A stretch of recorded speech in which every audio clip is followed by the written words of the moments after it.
সন্তানের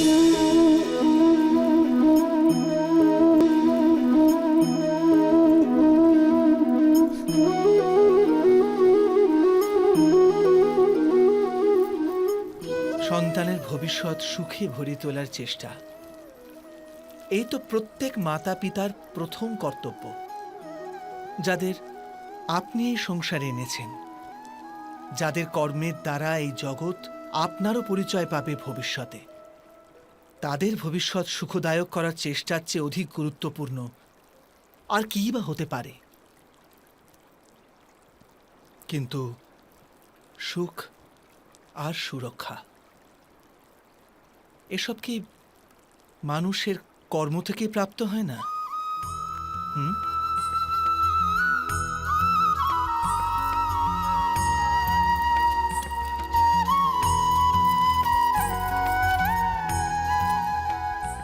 মাতা পিতার দেওয়া ভালো বা মন্দ সংস্কার, বা তাঁদের দেওয়া যোগ্য অথবা অযোগ্য শিক্ষা, এ সবই কি আজকের সমস্ত কর্মের মূল নয়? সংস্কার আর শিক্ষার থেকে তৈরি হয় মানুষের চরিত্র। অর্থাৎ মাতা পিতা নিজের সন্তানদের যেমন চরিত্র নির্মাণ করেন, তেমনই হয় তাদের ভবিষ্যৎ। কিন্তু তবু অধিকতর মাতা পিতা নিজেদের সন্তানের ভবিষ্যৎ সুরক্ষিত করার চিন্তায় তাদের চরিত্র নির্মাণের কার্যের কথা ভুলেই যান। বস্তুত যে মাতা পিতা শুধু নিজের সন্তানের ভবিষ্যতের চিন্তা করেন, তাদের সন্তানদের কোনো লাভ হয় না। কিন্তু যে মাতা পিতা নিজের সন্তানের ভবিষ্যৎ নয়, তার চরিত্রের নির্মাণ করেন, সেই সন্তানের প্রশস্তি বিশ্ব সংসার করে। স্বয়ং বিচার করুন। কখনো কখনো কোনো ঘটনা মানুষের জীবনের সমস্ত পরিকল্পনা ভেঙে দেয়, আর মানুষ সেই আঘাতকে জীবনের কেন্দ্র বানিয়ে নেয়। কিন্তু ভবিষ্যৎ কি মানুষের পরিকল্পনার আধারে নির্মিত হয়? না। যেভাবে কোনো উঁচু পর্বতে যে ব্যক্তি সর্বপ্রথম চড়ে, সেই পর্বতের পাদদেশে বসে সে যা পরিকল্পনা করে, সেই পরিকল্পনায় কি তাকে পর্বতের শিখরে পৌঁছে দিতে পারে? না। বাস্তবে সে ব্যক্তি যত উপরে ওঠে, তত নিত্য নতুন পরীক্ষা, নতুন বিড়ম্বনা, নতুন ধরনের অবরোধের সম্মুখীন হয়। প্রত্যেক পদে তার পরবর্তী পদক্ষেপ ঠিক করতে হয়, প্রত্যেক পদে তাকে পরিকল্পনা বদলাতে হয়। না হলে যদি পুরাতন পরিকল্পনা তাকে খাদের দিকে ঠেলে দেয়, সে পর্বতকে নিজের যোগ্য করে তুলতে পারে না, কেবল নিজেকে পর্বতের যোগ্য করার চেষ্টা করতে পারে। আচ্ছা, জীবনের ক্ষেত্রেও তো এমনই হয়। যখন মানুষ তার জীবনের কোনো একটি বাধা, কোনো একটি অবরোধকে জীবনের কেন্দ্র বানিয়ে নেয়, নিজের জীবনের গতি থামিয়ে দেয়, তখন সে তার জীবনে সফল হতে পারে না, পারে না সুখ আর শান্তি প্রাপ্ত করতে। অর্থাৎ জীবনকে নিজের যোগ্য করার চেষ্টার বদলে স্বয়ং নিজেকে জীবনের যোগ্য করে তোলার চেষ্টাই কি সাফল্য আর সুখের একমাত্র মার্গ নয়? স্বয়ং বিচার করুন।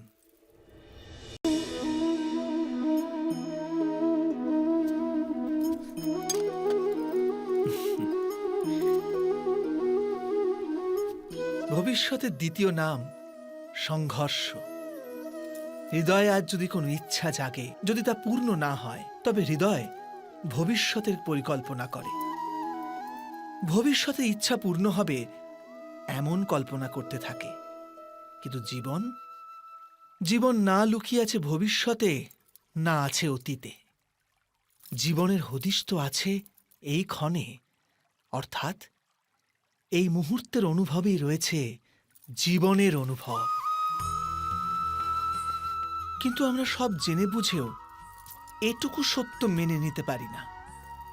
হয় আমরা পুরনো স্মৃতি দিয়ে নিজেদের ঘিরে বসে থাকি, অথবা আগামী সময়ের জন্য পরিকল্পনা করতে থাকি। আর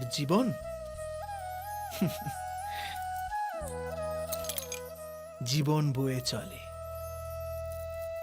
এই সত্য যদি আমরা হৃদয়ে গেঁথে নিই, যে না আমরা ভবিষ্যৎ দেখতে পাই, না আমরা ভবিষ্যৎ নির্মাণ করতে পারি। আমরা তো কেবল ধৈর্য আর সাহসের সাথে ভবিষ্যৎকে আলিঙ্গন করতে পারি, স্বাগত জানাতে পারি ভবিষ্যৎকে।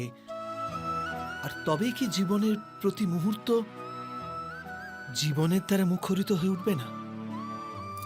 স্বয়ং বিচার করুন। পূর্বপুরুষের ইচ্ছা, আশা, মহতাকাঙ্ক্ষা, ক্রোধ, বিবাদ, প্রতিশোধ, এ সব কিছুর ভার নতুন প্রজন্মকে বহন করতে হয়। মাতা পিতা নিজের সন্তানকে দিতে তো চান বিশ্বের সমস্ত সুখ, কিন্তু দিয়ে ফেলেন নিজের জমানো পীড়ার সত্তা। দিতে চান অমৃত, কিন্তু সাথে সাথে বিষের ঘড়াও পূর্ণ করে দিয়ে যান। আপনি বিচার করুন, আপনি আপনার সন্তানকে কি দিয়েছেন জীবনে? অবশ্যই প্রেম, জ্ঞান, সম্পত্তি এসব দিয়ে থাকবেন, কিন্তু তার সাথে সাথে ওদের মনকে বিষিয়ে দেননি তো পূর্ব শর্ত দিয়ে? ভালো মন্দের পূর্ব পরিকল্পিত ব্যাখ্যা দেননি তো? ব্যক্তির সাথে ব্যক্তির, সমাজের সাথে সমাজের, রাষ্ট্রের সাথে রাষ্ট্রের এই সংঘর্ষ পূর্ব ব্যাখ্যার থেকে নির্মিত নয় কি? হত্যা, মৃত্যু, রক্তপাত এসব কি পূর্ব ব্যাখ্যা থেকে জন্মায় না? অর্থাৎ মাতা পিতা নিজের সন্তানকে জন্মের সাথে সাথে মৃত্যুর দানও দেন, প্রেমের প্রকাশের সাথে সাথে ঘৃণার অন্ধকার উপহার দেন।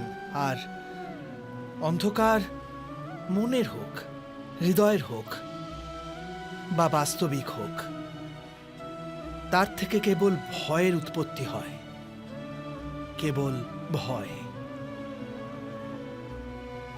স্বয়ং বিচার করুন।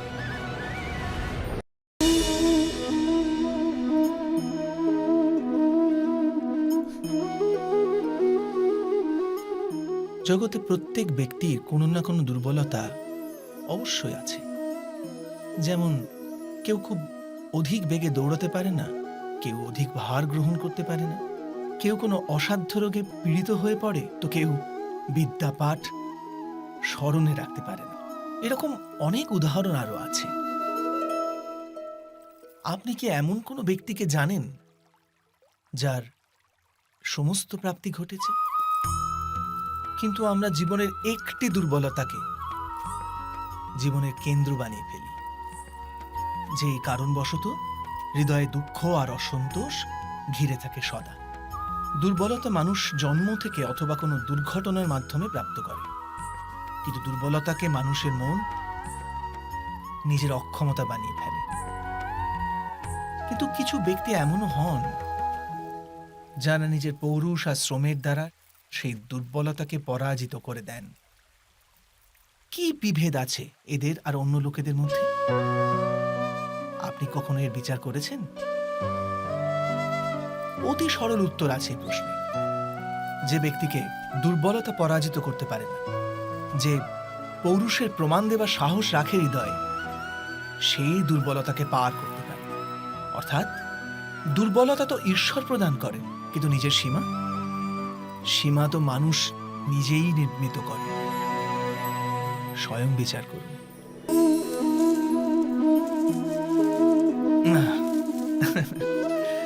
মানুষের সব সম্পর্কের আধার হলো প্রত্যাশা। পতি কেমন হবে? যে আমার জীবন সুখ আর সুবিধায় ভরে দেবে। পত্নী কেমন হবে? যে সর্বদা আমার প্রতি সমর্পিত থাকবে। সন্তান কেমন হবে? যে আমার সেবা করবে, আমার আদেশ মেনে চলবে।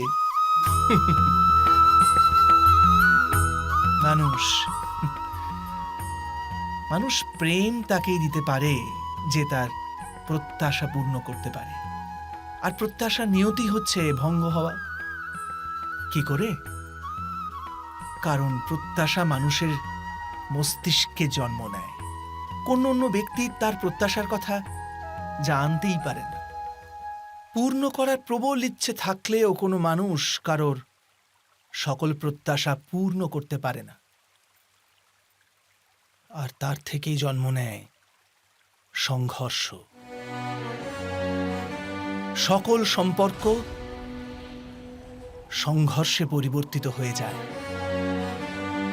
কিন্তু মানুষ যদি প্রত্যাশাকে সম্পর্কের আধার না বানায় আর স্বীকার করে যে কেবল সম্পর্কই মূল আধার, তবে কি জীবন আপনা থেকেই সুখ আর শান্তিতে ভরে যাবে না? স্বয়ং বিচার করে দেখুন।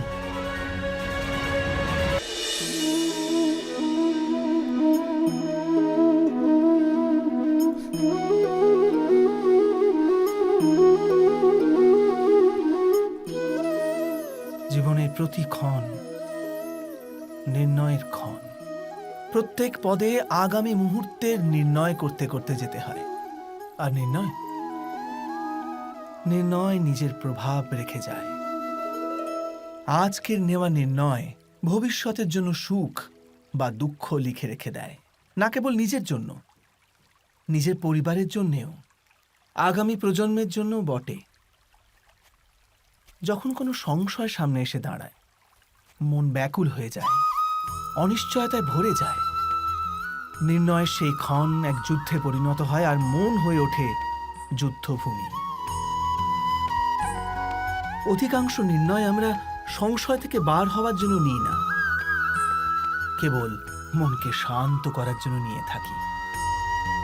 কিন্তু কেউ কি ছুটতে ছুটতে খাবার খেতে পারে? না। তবে কি যুদ্ধে যুঝতে থাকা কোনো মন সঠিক নির্ণয় নিতে পারে? বাস্তবে শান্ত মনে যে ব্যক্তি নির্ণয় নেয়, সে নিজের জন্য সুখময় ভবিষ্যৎ নির্মাণ করতে পারে। কিন্তু নিজের মনকে শুধু শান্ত করতেই যদি কেউ কোনো নির্ণয় নেয়, তবে সে ব্যক্তি নিজের জন্য ভবিষ্যতে কাঁটা বৃক্ষ রোপণ করে। স্বয়ং বিচার করে দেখুন।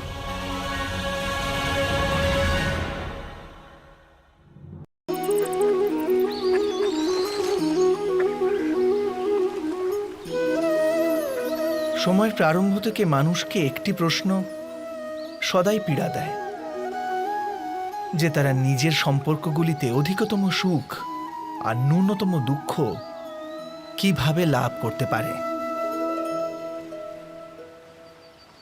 আচ্ছা, আপনার সমস্ত সম্পর্ক কি আপনাকে সম্পূর্ণ সন্তোষ দিতে পেরেছে? বিচার করুন। আমাদের জীবন সম্পর্কের উপর দাঁড়িয়ে আছে। এ জীবনের সুরক্ষাও এই সম্পর্কের উপরই টিকে আছে। সেই কারণে আমাদের জীবনের সমস্ত সুখের আধারও এই সম্পর্ক। কিন্তু তবু আমাদের সম্পর্কগুলি থেকেই বেশিরভাগ দুঃখের জন্ম কেন হয়? সর্বদা সংঘর্ষ এই সম্পর্কগুলি থেকেই কেন উৎপন্ন হয়? কখনো বিচার করেছেন? যখন কোনো ব্যক্তি অন্য ব্যক্তির চিন্তাধারা বা কাজকে স্বীকার করে না, তার ভেতরে কোনো পরিবর্তন আনার প্রচেষ্টা করে, তখন সংঘর্ষের জন্ম হয়। অর্থাৎ যত অধিক অস্বীকার, তত অধিক সংঘর্ষ। আর যত অধিক গ্রহণ ক্ষমতা, ততই অধিক সুখ। এটা বাস্তব নয়? যদি মানুষ স্বয়ং নিজের প্রত্যাশার উপরে অঙ্কুশ টানে, নিজের বিচারধারাকে পাল্টায়, কোনো অন্য ব্যক্তিকে পাল্টানোর প্রচেষ্টা না করে স্বয়ং নিজের ভিতরেই পরিবর্তন আনার প্রয়াস করতে থাকে, তবে কি সম্পর্কতে সন্তোষ লাভ করা খুব কঠিন হবে? অর্থাৎ স্বীকার করে নেওয়াই কি সম্পর্কের বাস্তবিক অর্থ নয়? স্বয়ং বিচার করুন।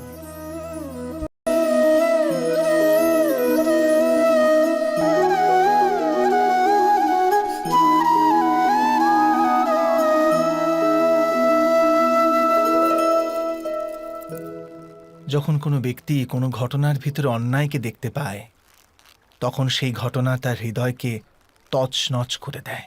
সমস্ত জগৎকে সে নিজের শত্রুরূপে জ্ঞান করতে থাকে। অন্যায় বলে মনে হওয়া সেই ঘটনা যত বিরাট হয়, মানুষের হৃদয়ও কিন্তু ততই বিরোধিতা করতে থাকে। সেই ঘটনার পরিপ্রেক্ষিতে সে ন্যায় দাবি করে। আর এটা তো যোগ্য কথা, বাস্তবিক সংসারে যে কোনো রকমের অন্যায় ব্যক্তির আস্থা আর বিশ্বাসের বিনাশ করে। কিন্তু এই ন্যায় কাকে বলে? ন্যায়ের অর্থ কি?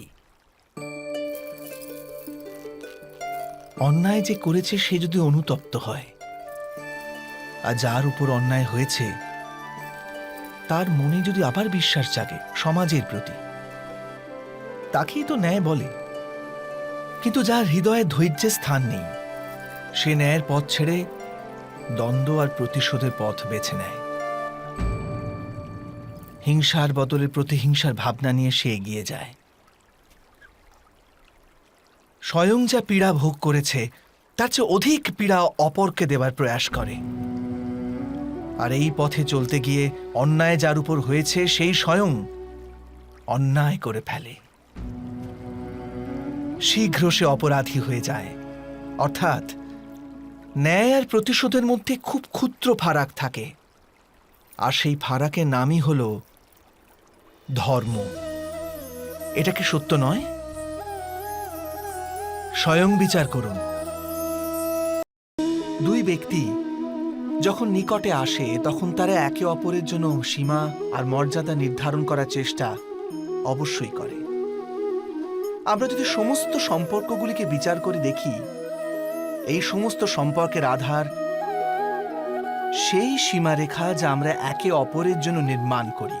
আর যদি অজান্তে সে দ্বিতীয় ব্যক্তি সেই সীমারেখা লঙ্ঘন করে, তাহলে সেই ক্ষণেই আমাদের হৃদয় ক্রোধে ভরে যায়।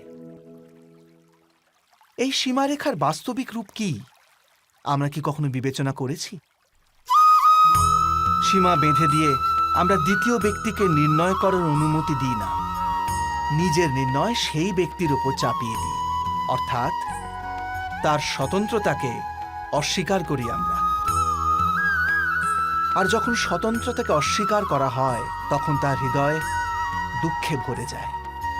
আর যখন সে সীমারেখা লঙ্ঘন করে তখন আমাদের হৃদয় ক্রোধে ভরে যায়। এমনটাই হয় নাকি?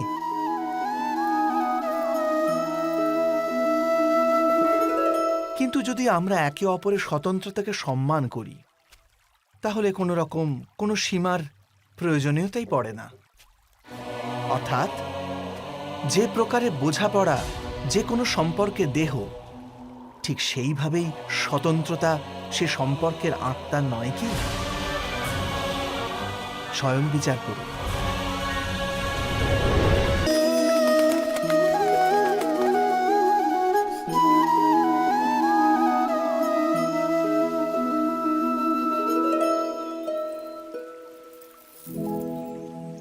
নির্ণয় নেওয়ার মুহূর্তে আমরা সর্বদা কোনো অন্য ব্যক্তির উপদেশ, সূচনা, মন্ত্রণা বা পরামর্শকে আধার করে থাকি। আর আমাদের ভবিষ্যতের আধার হয়ে ওঠে আমাদের আজকের নেওয়া সিদ্ধান্ত। তাহলে কি আমাদের ভবিষ্যৎ অন্য ব্যক্তির পরামর্শ, কোনো অন্য ব্যক্তির দেওয়া উপদেশের ফল? তবে কি আমাদের সম্পূর্ণ জীবন কোনো অন্য ব্যক্তির বুদ্ধির পরিণাম? আমরা কি কখনো বিচার করেছি? সবাই জানে যে ভিন্ন ভিন্ন লোক একই পরিস্থিতিতে ভিন্ন ভিন্ন পরামর্শ দিয়ে থাকে। মন্দিরে দাঁড়ানো ভক্ত বলে দান করা উচিত, আর চোর বলে যদি সুযোগ পাওয়া যায় ওই মূর্তির গয়না চুরি করা উচিত। ধার্মিক হৃদয় ধার্মিক উপদেশ দিয়ে থাকে, আর অধর্ম ভরা হৃদয় অধার্মিক পরামর্শ দেয়। এই ধর্মময় উপদেশ পরামর্শ স্বীকার করলে মানুষ সুখের দিকে যায়। কিন্তু এই রকম পরামর্শ স্বীকার করা তখনই সম্ভব হয় যখন হৃদয়ে ধর্ম থাকে। অর্থাৎ কোনো অন্য ব্যক্তির উপদেশ বা পরামর্শ স্বীকার করার আগে স্বয়ং নিজের হৃদয়ে ধর্মকে স্থাপন করা কি অনেক বেশি জরুরি নয়? স্বয়ং বিচার করুন।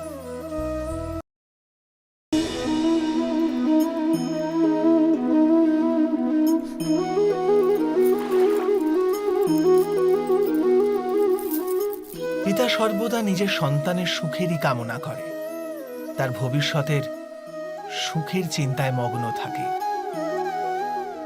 আর সেই কারণবশতই সদাই নিজের সন্তানের ভবিষ্যতের লক্ষ্য নিজেই নিশ্চিত করার চেষ্টা করতে থাকে। যে পথে পিতা স্বয়ং চলেছে, যে পথের কাঁটা কাঁকড়ের সাথে সে পরিচিত, পথের ছায়া পথের তাপ সে স্বয়ং অনুভব করেছে, সেই পথেই তার পুত্রও চলুক, এই ইচ্ছাই থাকে প্রত্যেক পিতার।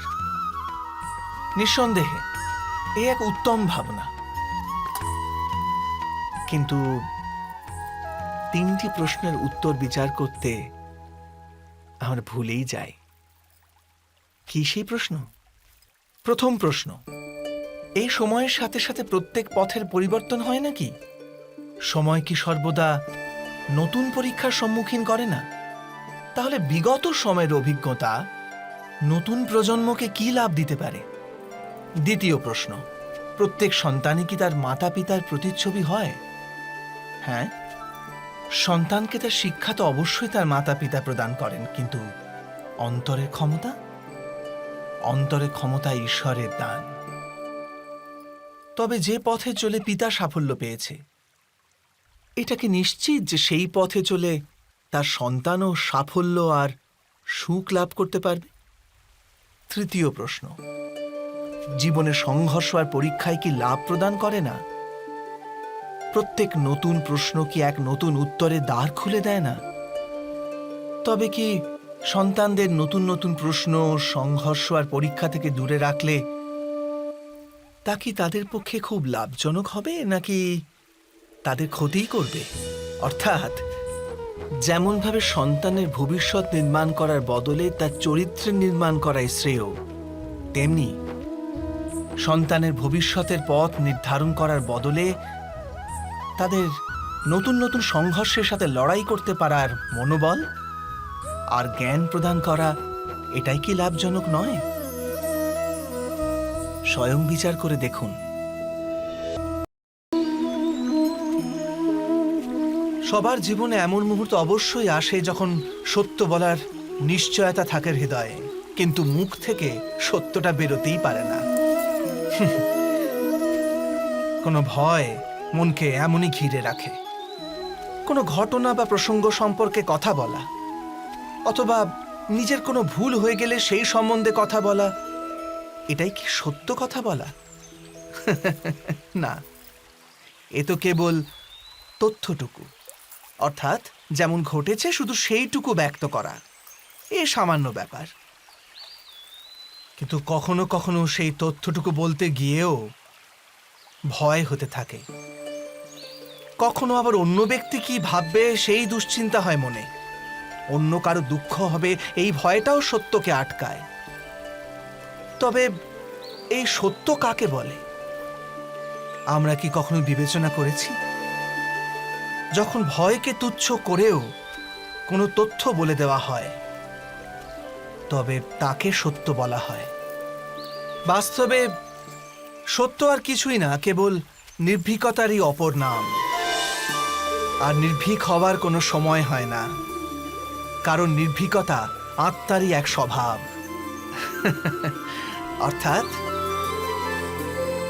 অর্থাৎ জীবনের প্রত্যেকটি ক্ষণই সত্য বলার ক্ষণ নয় কি?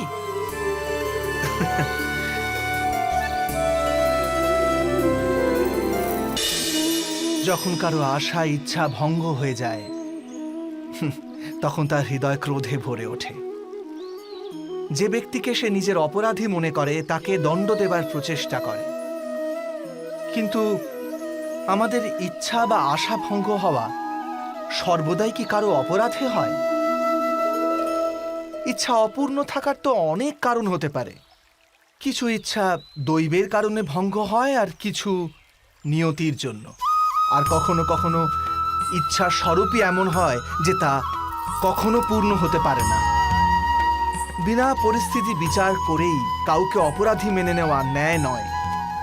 প্রতিশোধ, ন্যায়ের আধার তো দয়া, করুণা, আর প্রতিশোধের আধার ক্রোধ, অহংকার। অর্থাৎ হৃদয়ে করুণা ধারণ না করে কারোর অপরাধের বিচার বিবেচনা করা, ও কাউকে দণ্ড দেওয়াটা আরো বড় অন্যায় নয় কি?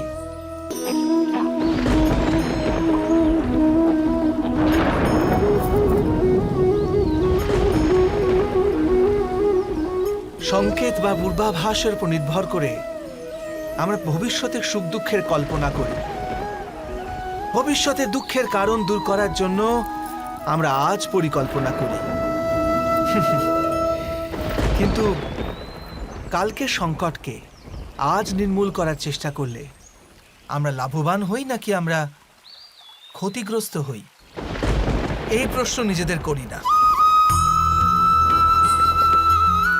সত্য তো এটাই যে সংকট আর তার নিবারণ একসাথেই জন্ম নেয়, ব্যক্তির খাতিরে আবার সৃষ্টিরও খাতিরে, তাই না? আপনি আপনার ভূতকালের কথা স্মরণ করুন, ইতিহাসকে দেখে নিন। আপনি তখনই উপলব্ধি করবেন যে যখন যখন সংকট এসেছে তখন তখন তাকে নিবারণ করার শক্তিরও জন্ম হয়েছে। এটাই তো জগতের নিয়ম, অর্থাৎ সংকটই শক্তির জন্মের কারণ। প্রত্যেক ব্যক্তি যখন সংকট থেকে বেরিয়ে আসে তখন সে এক পদ আগে এগিয়ে যায়, অধিক উজ্জ্বলতা, অধিক আত্মবিশ্বাস লাভ করে, না কেবল নিজের জন্য, সমগ্র বিশ্বের জন্য বটে। এটা কি সত্য নয়? বাস্তবে সংকটের জন্ম মানে একটি সুযোগের জন্ম, নিজেই নিজেকে বদল করার, নিজের চিন্তাধারাকে আরো উঁচুতে নিয়ে যাওয়ার সুযোগ, নিজের আত্মাকে অধিক বলবান আর অধিক জ্ঞানমণ্ডিত করার সুযোগ। যে এটা করতে পারে তার কোনো সংকট আসে না, কিন্তু এমনটা যে করতে পারে না সে তো স্বয়ংই এক সংকট হয়ে পড়ে এই বিশ্বের জন্য।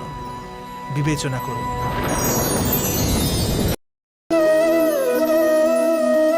পরম্পরার মধ্যে ধর্মের অবস্থান, আর প্রথাই ধর্মকে ধরে রাখার দায়িত্ব বহন করে, এটা সত্যি।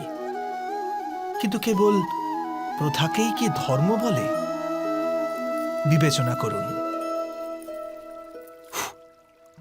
সত্য তো এই যে যেমনভাবে পাষাণের ভেতরে শিল্প থাকে, ঠিক তেমনি প্রথার মধ্যেও ধর্মকে পাওয়া যায়। এই পাথরের মধ্যেও শিল্প আছে। এই পাথরটাই শিল্প নয়। শিল্প ফুটিয়ে তোলার জন্য পাথরকে ভাঙতে হয়, অনাবশ্যক অংশগুলিকে কেটে বাদ দিতে হয়। ঠিক সেইভাবেই প্রথার মধ্যে ধর্মকে খুঁজে বার করতে হয়। যেমনভাবে ইন্দ্র পূজার প্রথা ত্যাগ করে গোবর্ধন পূজার ধর্ম আরম্ভ না যদি হতো, যাদবেরাও তাদের মুক্তির পথ খুঁজে পেত না। অর্থাৎ প্রথা পালনে যে বেশি গোঁড়ামি করে ধর্ম থেকে সে বঞ্চিত হয়ে যায়, আর পরম্পরার অন্ধ অনুকরণ যে করে সেও প্রকৃত ধর্মপরায়ণ হতে পারে না। কথায় আছে, হংস সর্বদা নির্ঘীর পার্থক্য করতে পারে। দুধে জল মেশানো থাকলেও কেবল দুধটুকুই গ্রহণ করে। তবে কি যথার্থ ধর্মজ্ঞান পেতে হলে হৃদয়ে জ্ঞান থেকে প্রসূত বিবেক থাকা আবশ্যক নয়? আর সেই বিবেক না থাকলে যাকে আমরা ধর্ম বলে মনে করছি তা আসলে প্রকৃত ধর্মই নয়। এমনও তো হতে পারে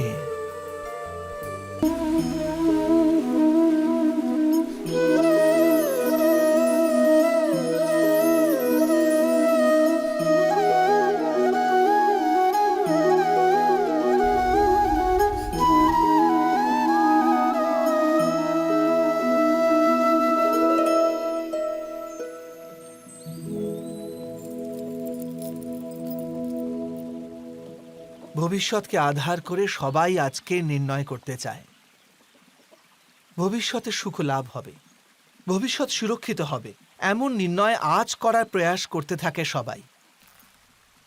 আপনি নিজের জীবনেই দেখুন, আপনার অধিকতর নির্ণয়ের মূলে ভবিষ্যতের চিন্তা থাকে না। আর কেনই বা হবে না? নিজের জীবনকে সহজ ও সুখময় বানিয়ে তোলার প্রচেষ্টা করার অধিকার সবার আছে। কিন্তু ভবিষ্যৎ তো কেউ জানে না, কেবল কল্পনাই করা যেতে পারে।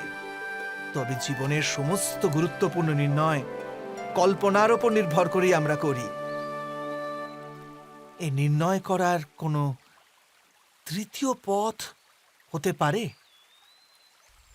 বিবেচনা করুন,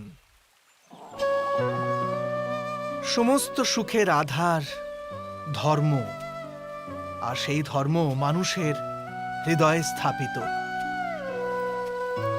অতএব প্রত্যেক নির্ণয়ের পূর্বে স্বয়ং নিজের হৃদয়কে প্রশ্ন অবশ্য করে নিন যে এই নির্ণয় স্বার্থ থেকে জন্মেছে না ধর্ম থেকে। এটুকুই কি যথেষ্ট নয়? ভবিষ্যতের বদলে ধর্মের বিচার করলে কি ভবিষ্যৎ অধিক সুখময় হয়ে উঠবে না? মানুষ যখন তার অপরাধের দণ্ড ভোগ করে তখন হতে পারে সেই ন্যায় বিচারে তার মনে কষ্ট হয়। প্রশ্ন ওঠে তার হৃদয়ে যে যখন সে অপরাধ করেছিল তখন সে ভিন্ন ব্যক্তি ছিল, তারপর সে অনেক অনেক অনুতাপ করেছে, নিজেকে এত পরিবর্তন করেছে, তবু সে দণ্ড কেন পাবে? কিন্তু যেখানে আঘাত আছে সেখানে প্রত্যাঘাতও থাকবে। যেমন কর্ম তেমনি ফল। যদি কাউকে স্নেহ দাও তবে সুখ লাভ হবে, যদি কাউকে হত্যা করো তবে মৃত্যুদণ্ড পাবে। যেমন কার্য তেমনি ন্যায় হয়। তবে কি প্রায়শ্চিত্ত বা অনুতাপের কোনো মূল্য নেই? আছে, অবশ্যই মূল্য আছে। প্রায়শ্চিত্ত অনুতাপ মানুষকে অন্তর থেকে বলবান করে তোলে, আসন্ন শাস্তিকে গ্রহণ করার জন্য মানুষকে প্রস্তুত করে। অর্থাৎ প্রায়শ্চিত্ত না করে দণ্ড স্বীকার করার কোনো মূল্য আছে? স্বয়ং বিচার করুন।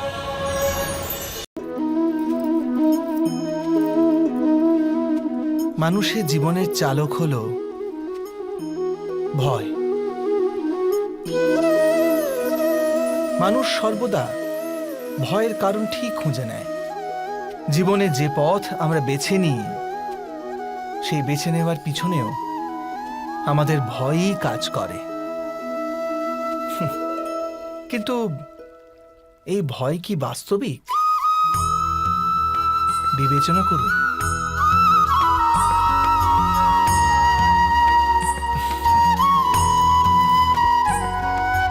ভয়ের অর্থ আগামী সময়ের বিপত্তির কল্পনা।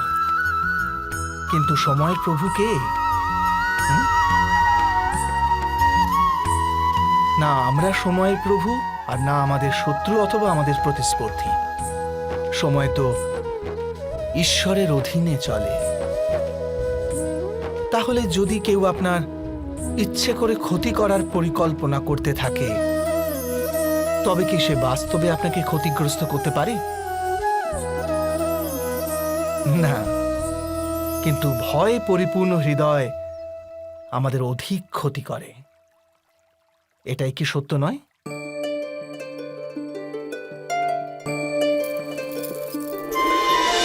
বিপত্তির সময় ভয়ভীত হৃদয় যথার্থ নির্ণয় করে না, অতএব বিপত্তিকে অধিক পীড়াদায়ক বানিয়ে তোলে। কিন্তু বিশ্বাসে পরিপূর্ণ হৃদয় বিপত্তির মুহূর্তকেও সরলভাবে পার করতে পারে। অর্থাৎ যে কারণে মানুষ হৃদয়ে ভয়কে স্থান দিয়ে থাকে, ভয় ঠিক তার বিপরীত কার্য করে। এটাই কি সত্য নয়? স্বয়ং বিচার করুন।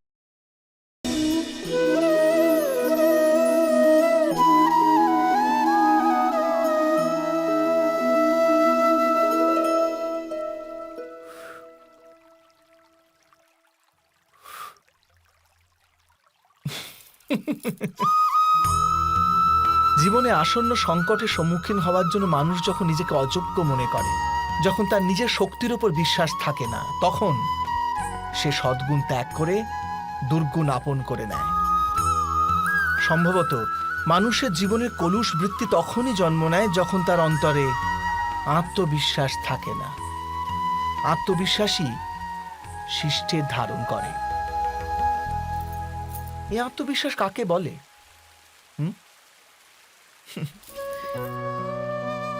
যখন মানুষ বিশ্বাস করে যে জীবনের সংঘর্ষ তাকে দুর্বল করে তোলে, তখন তার নিজের উপর বিশ্বাস থাকে না। সে সংঘর্ষ অতিক্রম করার বদলে সংঘর্ষ থেকে পালিয়ে যাবার উপায় খুঁজতে থাকে। কিন্তু যখন সে বুঝতে পারে যে এই সংঘর্ষ তাকে অধিক শক্তিশালী করে তোলে, ঠিক যেমন ব্যায়াম করলে দেহের শক্তি বৃদ্ধি পায়, তখন প্রত্যেক সংঘর্ষের সাথে তার উৎসাহ বৃদ্ধি পায়। অর্থাৎ আত্মবিশ্বাস আর কিছুই নয়, মনেরই এক স্থিতি, জীবনকে দেখার এক দৃষ্টিকোণ মাত্র। আর দৃষ্টিকোণ তো মানুষের নিজেরই অধীনে থাকে, তাই না? স্বয়ং বিচার করুন।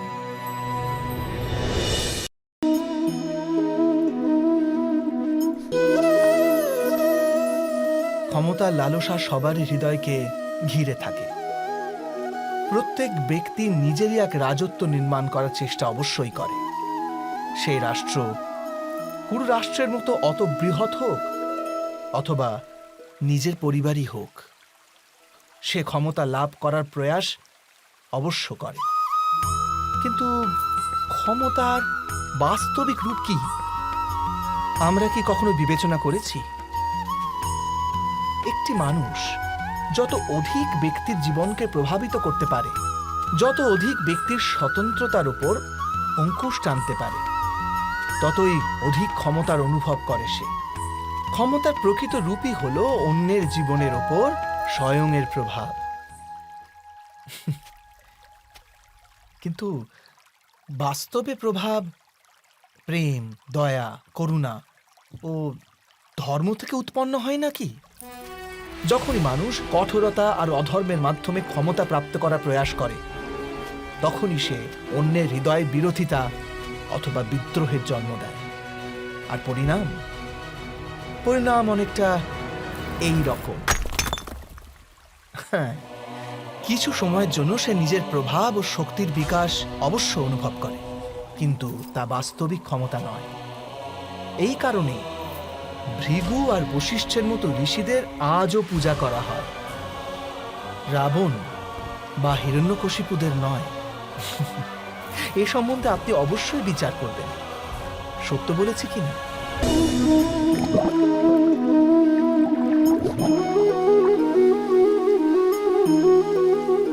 একটি শিশু যখন এই পৃথিবীতে জন্ম নেয়, তখন সে সম্পূর্ণভাবে সংস্কার মুক্ত হয়।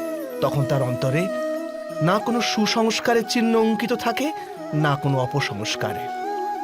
অর্থাৎ জন্মের সময় বালকের মধ্যে না কোনো গুণ থাকে, না কোনো দোষ। তবে এই দোষ অথবা গুণ কিসের ভিত্তিতে লাভ হয় আমরা কি কখনো ভেবে দেখেছি? যে কথা মাতা পিতার মুখে নিরন্তর শোনা যায়, সেসব কথাই তাদের সন্তানের হৃদয়ে সংস্কারের রূপ নেয়। যেমন কোনো গ্রামে নদীর তট অব্দি একটা আলপথ আপনি নির্মিত হয় কেবল সেই পথে বারবার চলার দরুন। অর্থাৎ মাতা পিতার হৃদয়ের ইচ্ছাই তাদের সন্তানের হৃদয়ে দোষ অথবা গুণ হয়ে জন্ম নেয়। এটাই কি সত্য নয়? কিন্তু তবু যখন তাদের সন্তানের মধ্যে কোনো দোষ দেখা যায়, তখন মাতা পিতা আশ্চর্য ও দুঃখিত হয়ে পড়েন। মাতা পিতা হৃদয়ে এই প্রশ্নই করে যে তাদের সন্তানের মধ্যে এই অপসংস্কার এলো কেমন করে। সত্য তো এটাই যে মাতা পিতা নিজের সন্তানের মনে অজান্তেই অপসংস্কারে বীজ রোপণ করেন, যা তাদের সন্তানের হৃদয় ভূমিতে কুশিক্ষার বৃক্ষ হয়ে মাথা তোলে। অর্থাৎ নিজের সন্তানদের সুসংস্কার আর ধর্মপরায়ণ করে তোলার আশা রাখে যে মাতা পিতা, তাদের সর্বপ্রথম তাদের নিজের হৃদয়ের ইচ্ছার উপর নিয়ন্ত্রণ রাখাটা অনিবার্য নয় কি?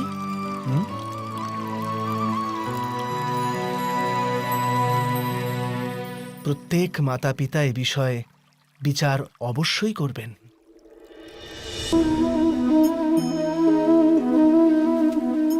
মানুষের এই স্বভাব যে সে স্বয়ং নিজের পরিবারকে, নিজের সন্তানদের অধিকতর সুখ লাভ হোক সেই প্রচেষ্টাই করে। সেই কারণেই আমরা সদা শ্রম আর কষ্ট থেকে দূরে থাকতে চাই, বিশ্রাম আর বিলাসবহুল জীবন ধারণের প্রয়াস করি। স্বয়ং নিজের জীবনকেই দেখুন। এটা কি সত্য নয় যে আমরা আমাদের সন্তানদের জন্য সর্বদা বিশ্রাম ও স্বাচ্ছন্দ্যের আয়োজন করতে চাই? কিন্তু কখনো কি ভেবেছেন যে ওদের এই বিশ্রাম থেকে কি ফল লাভ হয়? কেবল সুখ আর সুবিধা যারা লাভ করে তাদের জীবন কেমন হয়? শরীর যখন শ্রম করে তখন অধিক সুস্থ থাকে, বুদ্ধিও যখন কঠিন পরিস্থিতির সম্মুখীন হয় তখন আরো তেজস্বী হয়ে ওঠে। এ আমাদের সবার অভিজ্ঞতা, কিন্তু আমরা হয়তো এটা ভুলেই যাই যে মন আর সত্তা যখন কঠিন পরিস্থিতির মধ্যে দিয়ে যায় তখন উভয়ই অধিক বলবান হয়ে ওঠে। অর্থাৎ যখনই আমরা আমাদের সন্তানদের শ্রম ও দুঃখ থেকে দূরে রাখার প্রয়াস করি তখন বাস্তবে তাদের সুখের পথ আমরা বন্ধ করে দিই নাকি? স্বয়ং বিচার করুন।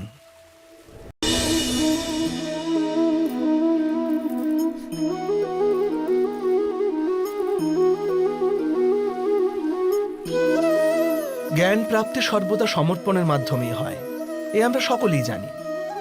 কিন্তু সমর্পণের বাস্তবিক গুরুত্ব কি আমরা কি কখনো বিবেচনা করেছি? মানুষের মন সর্বদা জ্ঞান প্রাপ্তির পথে নানান বাধা সৃষ্টি করে। কখনো কোনো অন্য বিদ্যার্থীর প্রতি ঈর্ষা জন্মায়, কখনো গুরুর শেখানো পাঠের উপর সন্দেহ উৎপন্ন হয়, আবার কখনো গুরুর দেওয়া কোনো কোনো শাস্তি মনকে অহংকারে ভরিয়ে তোলে। তাই নয় কি? কি এমনটাই হয় না? নানান সময় নানান রকম চিন্তা মনকে ব্যাকুল করে তোলে, আর মনের এমন অশান্ত স্থিতির কারণে আমরা জ্ঞান লাভ করতে পারি না। মনের সঠিক স্থিতি কেবল সমর্পণ থেকেই লাভ হয়। সমর্পণ মানুষের অহংকারকে নাশ করে, ঈর্ষা উচ্চাকাঙ্ক্ষা ইত্যাদি হীন ভাবনাকে দূর করে হৃদয়কে শান্ত করে আর মনকে একাগ্র করে। বাস্তবে ঈশ্বরের সৃষ্টিতে না জ্ঞানের অভাব আছে না জ্ঞানী ব্যক্তি। গুরু দত্তাত্রেয় তো গাভী আর ষণ্ডদের থেকেও জ্ঞান লাভ করেছিলেন। অর্থাৎ বিষয় ব্রহ্মজ্ঞানের হোক অথবা জীবনের জ্ঞানের অথবা গুরুকুলে লাভ করা জ্ঞানের, তা অর্জন করার জন্য গুরুর চেয়ে অধিক গুরুত্বপূর্ণ সেই গুরুর প্রতি আমাদের সমর্পণ। এটাই কি সত্য নয়?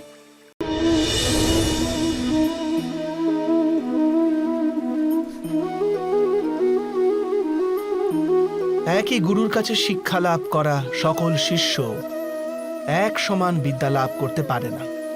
সকল শিষ্যকে গুরুর বচন শুনতে দেখা যায় ঠিকই, তাকে পূজা করতেও দেখা যায়, কিন্তু তারা সমান বিদ্যা লাভ করতে পারে না। কখনো ভেবে দেখেছেন কেন এমন হয়? সত্য তো এটাই যে বিদ্যা লাভে অসমর্থ শিষ্য সমর্পণের ভান তো করে, কিন্তু সমর্পণের বাস্তবিক অর্থ বুঝতেই পারে না। গুরুর চরণে ফুল নিবেদন করলে অথবা গুরুর আদেশ শুধু পালন করলে কি সমর্পণ প্রমাণ করা যায়? না। সমর্পণ তো যথার্থ হয় তখনই যখন গুরুর প্রতি মনে কোনো সন্দেহ না থাকে। গুরুর মুখ থেকে আদেশ উচ্চারিত হবার পূর্বে শিষ্য সেই কাজ সম্পন্ন করে ফেলে। গুরুর ভাবনার সঙ্গে শিষ্যের ভাবনা এক হয়ে যায়। শিষ্য যতক্ষণ নিজের গুরুর মধ্যে ব্রহ্মা বিষ্ণু মহেশ্বরের এই রূপ না দেখতে পায় ততক্ষণ তার সমর্পণ সত্য হয় না। বাস্তবে সমর্পণ কোনো কার্যের নাম নয়। সমর্পণ তো হৃদয়ের ভাবনা আর মনের এক স্থিতির নাম। অর্থাৎ আমাদের অজ্ঞতার জন্য দোষ কেবল আমাদের মনেরই নয়। স্বয়ং বিচার করুন।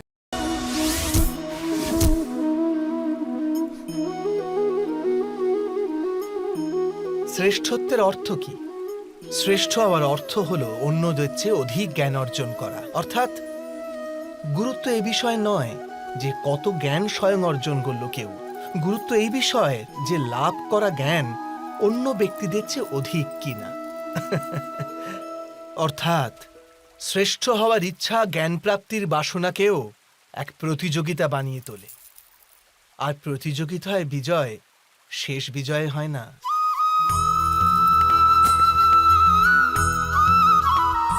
কিছু সময়ের জন্য শ্রেষ্ঠ অবশ্যই হওয়া যায়, কিন্তু সর্বদা কেউ কখনো শ্রেষ্ঠ থাকতে পারে না। তারপর আবার অসন্তোষ, পীড়া আর সংঘর্ষের সৃষ্টি হয়। কিন্তু শ্রেষ্ঠ হবার বদলে যদি উত্তম হওয়ার প্রয়াস করা যায়, তবে কি এরকম হয়?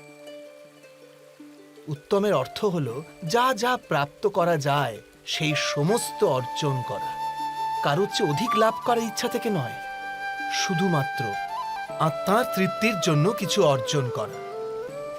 উত্তম হবার পথে অন্য কারোর সঙ্গে প্রতিযোগিতা থাকে না, স্বয়ং নিজের সঙ্গে প্রতিযোগিতা হয়।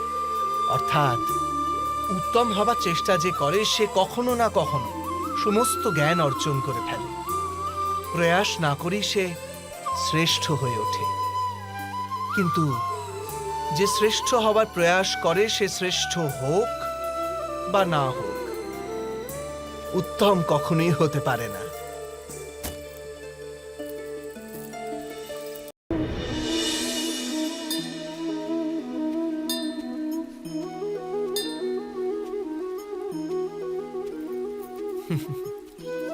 যখনই মানুষের জীবনে কোনো বিরূপ পরিস্থিতি আসে, তখনই মানুষ ঈশ্বরের কাছে প্রার্থনা করে, ঈশ্বরের সম্মুখে মিনতি করে যেন সে পরিস্থিতি থেকে নিস্তার পায়।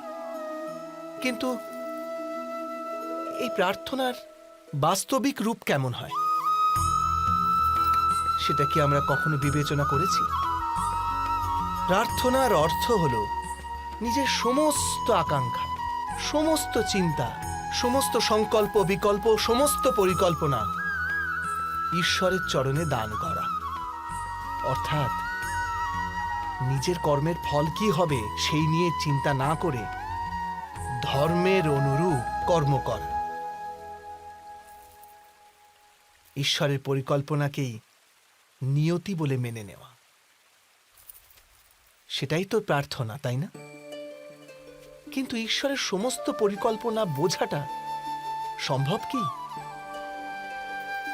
সেসব পরিকল্পনা তো আমাদের কর্মের পরিণামস্বরূপ প্রকাশ পায় সর্বদা। কিন্তু যদি কেউ সব কর্মকেই ত্যাগ করে, সেটা কি প্রকৃত প্রার্থনা? বাস্তবে কর্মই জীবন, আর ফলের প্রতি মোহ না করাই সত্যিকারের প্রার্থনা।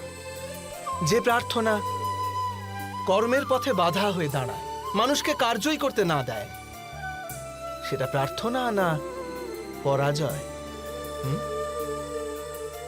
স্বয়ং বিচার করবেন।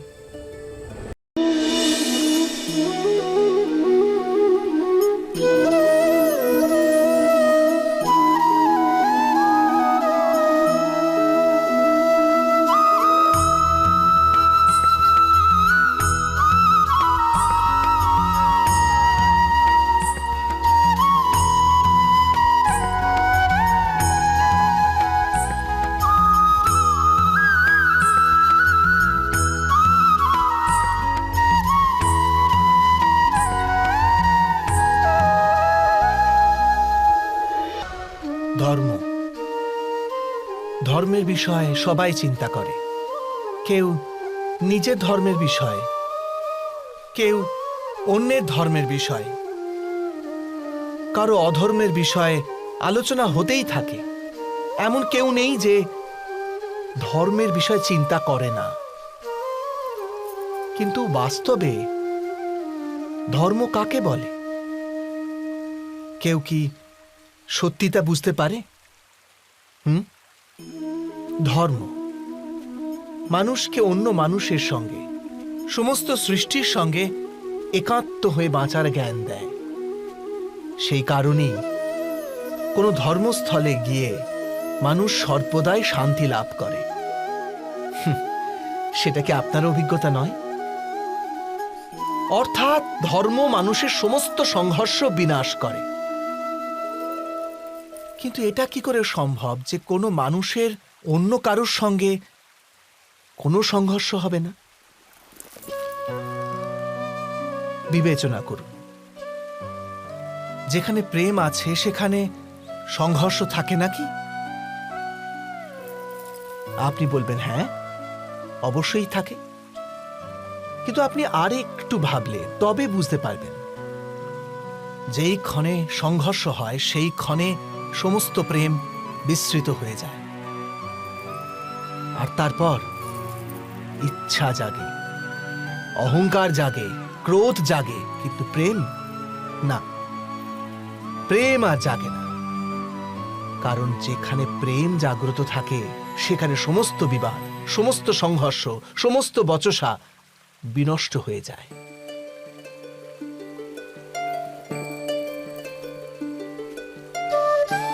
যদি তেমনই প্রেম সমগ্র বিশ্বের জন্য জেগে ওঠে, তবে কেবল মানুষ নয়, পশু পক্ষীদের জন্য, ঘাসের কণার জন্য যদি হৃদয়ে স্নেহ থাকে, তবে কি ক্রোধের আর কোনো কারণ বাকি থাকে? থাকে না তো। এক ব্যক্তির হৃদয়ে অন্য ব্যক্তির জন্য যে প্রণয় থাকে, সেই প্রণয় যদি সমস্ত সৃষ্টির জন্য জাগে, তবে তাকেই করুণা বলে। করুণা অর্থাৎ সমস্ত বিশ্বকে গ্রহণ করা, সবকিছুর জন্য কেবল স্নেহ, আর কিছু নয়। কোথাও কারোর জন্য কোনো হীন ভাব নয়। করুণাই হল বাস্তবে সমস্ত ধর্মের সার। ধর্ম যদি বৃক্ষ হয়, তবে করুণাই তার মূল, তার শিকড়। কিন্তু বারবার এমন পরিস্থিতি উপস্থিত হয় যখন মানুষ ধর্মের এই মূলকেই ভুলে যায়, কিছু নিয়ম, কিছু পরম্পরাকে গোঁড়াভাবে চেপে ধরে থাকে। আর করুণাকে তো ভুলেই যায়। আর এই জগৎ ভরে ওঠে সংঘর্ষে, ঈর্ষায়, শোষণে, ক্রোধে, বিবাদে, অর্থাৎ অধর্মে। আর তখন পরমাত্মাকে অবতার ধারণ করতে হয় মানুষকে বাস্তবিক জ্ঞান প্রদান করার জন্য। মহাভারতের কথাও সেই সময়ের কথা, যখন কিছু লোক পরম্পরাকে ধর্ম জ্ঞানে পালন করত, আর বাকিরা অধর্মে পরিপূর্ণ ছিল। ক্রোধ, বিবাদ, উচ্চাকাঙ্ক্ষার ঘূর্ণিঝড়ে আবৃত হয়ে ধর্মকেই নাশ করছিল। ব্যক্তির প্রতি স্নেহ ছিল, কিন্তু সমস্ত বিশ্বের জন্য স্নেহ ছিল না হৃদয়। এ জগতে করুণা ছিল না। সেই কারণেই আমি অবতার ধারণ করলাম।